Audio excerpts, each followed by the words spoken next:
આ રીતે જમણા હાથનું કાંડું પકડશું, કમર ગરદનથી એકદમ સ્ટ્રેટ બેહી, કમરનો દુખાવો હોય ગોઠણનું ઓપરેશન કરી નહીં વજ્રાસનમાં બે હતા. તકલીફ પડે શ્વાસ લેવામાં તો ધીરે ધીરે ઊભા થઈને શ્વાસ લેશું. શક્ય એટલું હાથની ઉપરની ખેંચાણ આપશું. ખાલી 15 સેકન્ડ આપણે નીચે રોકાય. શ્વાસ રોકો, ઝૂકો નીચે, આપો કોણીને પ્રેશર.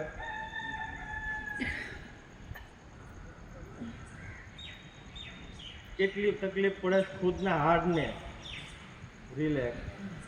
ગરદન આસમાન તરફ નીચે ઝૂકશું, ગરદનને ઓર આસમાન તરફ કરશું.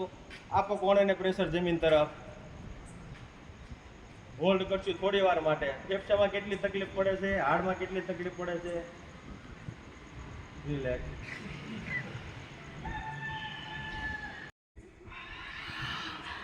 નાક અડાડવાની ટ્રાય કરશું. આંચકો નહીં મારવી, તમારે આંચકો આવશે, કારણ કે ઘણું આપણે પેટમાં ખડક્યું છે. નહીં અડે. ના ના, પૂરા ફ્લોથી શ્વાસને બહાર નાખશું. નાક અડાડવાની પૂરેપૂરી ટ્રાય કરશું. રિલેક્સ. વિરુદ્ધ સાઈડમાં પેટની અંતિમ તરફ ખેંચાણ આપશું. શ્વાસ મોઢું ખોલી બહાર.